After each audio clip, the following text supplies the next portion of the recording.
What's good, Panther Nation? Welcome back to Two Fans in the Stands. I'm CJ. And I'm your boy Tony. And on this third episode of Where We Stand, we take a look at the big fellas, the hog mollies, the guys in the trenches, the offensive line. Let's get it.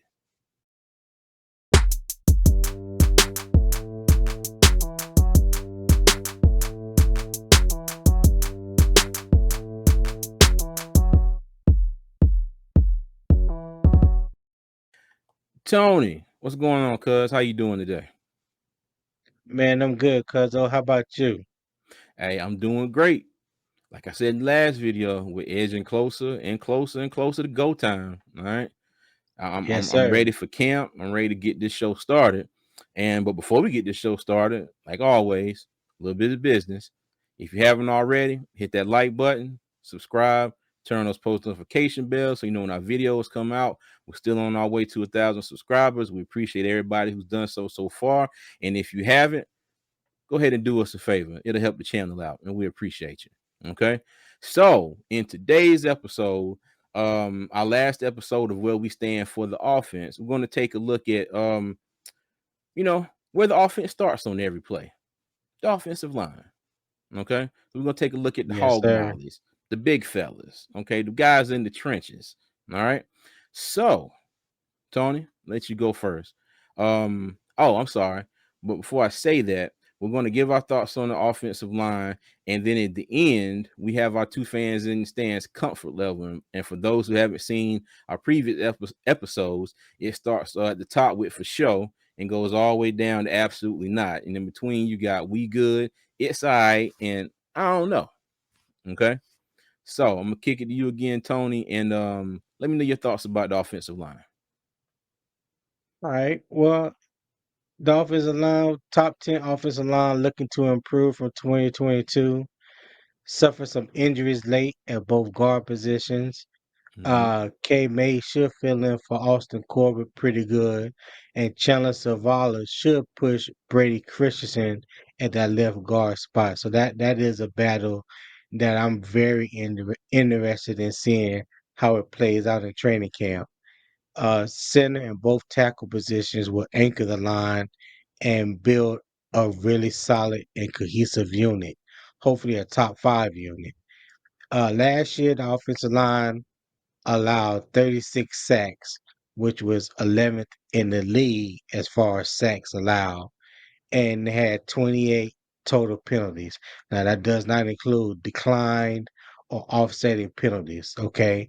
So, in a nutshell, they did pretty good as far as protecting the quarterback, and they didn't have too many uh what I would call boneheaded penalties, pretty much for false starts or offensive Mm-hmm. holding. And honestly, I think uh Ike Ekwano had majority of them, whether it was offensive holding or false starts. But I believe he's going to get that fixed. Those were those rookie bugs. The Mm-hmm. first 2-3 weeks in the league wasn't kind to him. you know, Absolutely so not. yeah. But as a whole, and especially after we put Brady Christensen in the center position, they took off. So I'm anxious and I can't wait to see what the line can do going forward with those pieces from day one. But so that's what I feel about the offensive line. So CJ, how about you? What you got? Hey, I'm ready, cuz. I'm ready. You This ready? got to be my easiest position group on the offense to get my Right, comfort level for. Um right, Icky started off last year. He got baptized by fire in the first game, first couple games. And like you said, when Bradley Bozeman stepped into the center position, and we finally, well, not finally, but Pat Eifline got hurt. And no disrespect to Pat Eifline, but that was probably the best thing that could happen to our offensive line last season. Okay. And just look at post facts. Christian McCaffrey being traded. Deontay Foreman came in and had 877 yards from game 6 on. Okay. So we Right, changed to that power run game first. And in letting the offense open up off of our run game. And the major reason behind that, was the offensive line. And I think from that game where Bozeman came in on, you didn't see us giving up a whole crap ton of sacks. The quarterbacks, in my opinion, quarterback, in my opinion, was comfortable. Okay, Right. I think Darnold was Mayfield. I don't think he was. I think he was comfortable in that one preseason game, and then that was a wrap. And I don't think that's necessarily got too much to do with the offensive line. It just seemed like he was never comfortable back there. But when Sam Darnold Right. came back in the game and started playing, he had time. He had time to get rid of the ball. He had time to scan the field. Um, what I really like about our offensive line this year is that we have depth. And we got really lucky that our injuries came in the last game of the season. And by that time, we Right. were not playoff bound because we had lost to Tampa Bay the week before. But our the injury bug did not hit us till late. But like you said, we drafted Chandler Savala, who is he's a bruiser. Got Cade Mays, who can play all along the offensive line. We signed Right. Justin Corbett. We drafted Ricky Lee. What's my man name? Not Jansen Henson. The dude is from North Dakota State. I forgot his Done name. got the free agent. Yeah. Yeah. Yeah. Uh-huh. Yeah. I can't remember his first name. Yeah. We still got your boy, your favorite, the one you waiting on to get an opportunity to shine, Deontay Brown. Deontay Cornbread Brown. Know the name. Yeah. Put some So, respect on that name. and I think PFF has them ranked as like the 16th best offensive line, and according to them, that's down one from last year. But with James Campen coming back, I think that was one of the most important holdovers from the last coaching staff. Yes, sir. He get Yes, the sir. offensive line right. He gonna get those rookies right. So the free agents that we brought in, he gonna get them right as well. And if Bryce Young has the time to sit back there, scan the field, throw the ball, not be under a lot of pressure. Because we've seen him, he's able to he's not like a Jalen Hurts where he's not going to take off and dust you for 100 yards in a couple games a season, but he can get out of trouble, get to a position and throw the ball. And if they can keep in the offensive line, I got a lot of confidence that they can keep him upright, not let him get sacked a whole lot, and we should be good. And we saw what they did in the run game when it was like, okay, this is your time to shine.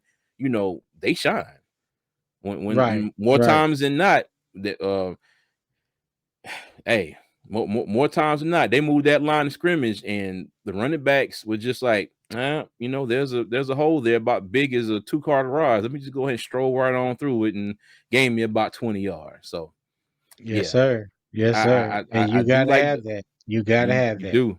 You do.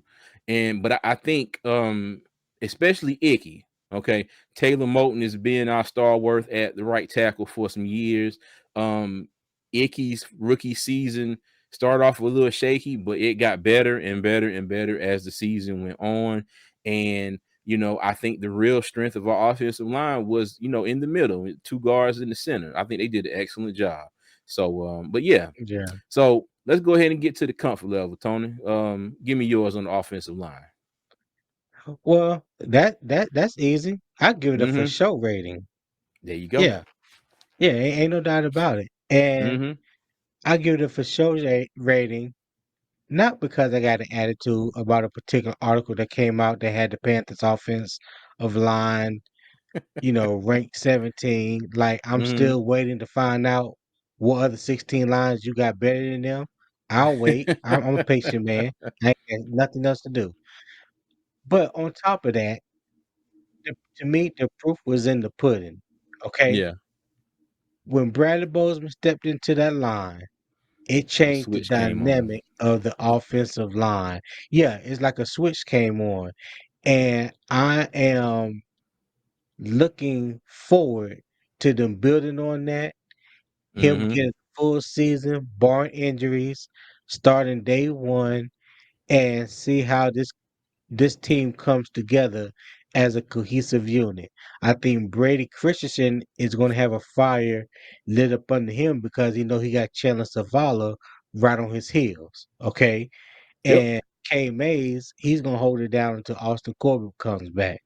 So Mm-hmm. I think by week 8, you're gonna look at having the pieces that we had last year, and we're gonna have some young guys that has got some playing time, which is going to help with the depth of the offensive line. I really love this offensive line unit as a whole, a group as a whole, and I think this is the best offensive line that we have had from top to bottom right now on paper in Panthers history.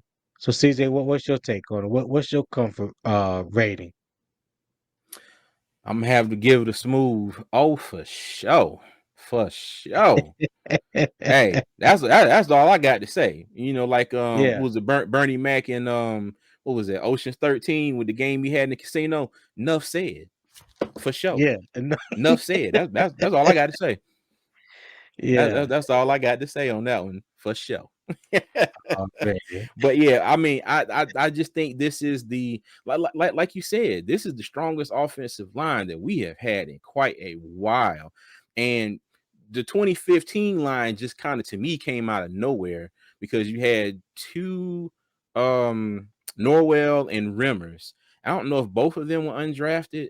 I could be wrong. I think Norwell I think was. did go undrafted out of Ohio Yeah. State, if I'm not Yeah, I mistaken. don't know about Yeah, I think Rimmers, he was but undrafted.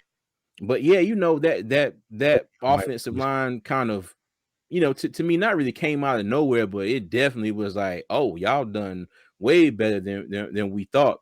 But going into this season, it's like, okay, yeah, like our offensive line is good enough, and I think that Right, the more the season goes on, you can take that good enough and keep going up with it and be like, okay, you go from good enough to they're good to, hopefully like, okay, this is one of the best offensive lines in the league.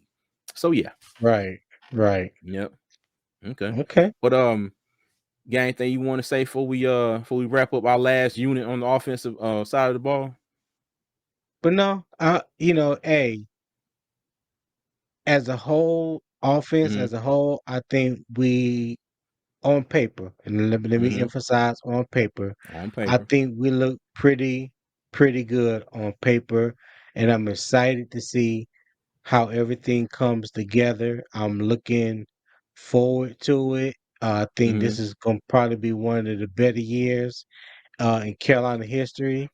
And yeah, that's all I can say on it right now, man. I don't want to say too much or try to put too much on their plate, but I'm very excited about what's to come and where we're going. Okay. Hey, I'm with you, and also it's a lot of optimism. Trying to curb the optimism just a little bit because Right, last year we got a little happy with a certain quarterback who looked good in one preseason game, and then all changed once the season starts. But I will say I think I do got way more. I have way more confidence um in this unit as a whole, okay, right, than I did last year as our offense as a whole. So, but yeah, but as we close out, like we always do, if you haven't already, hit that like button, subscribe, turn those post notification bells so you know when our videos come out. Again, we are still on our way to 1,000 subscribers. We appreciate all the love and support. Thank you for everybody that has so far. If you haven't, please consider subscribing. It will do nothing but help us out in the long run, and we appreciate you. Okay. And as always, Panther Nation, keep pounding.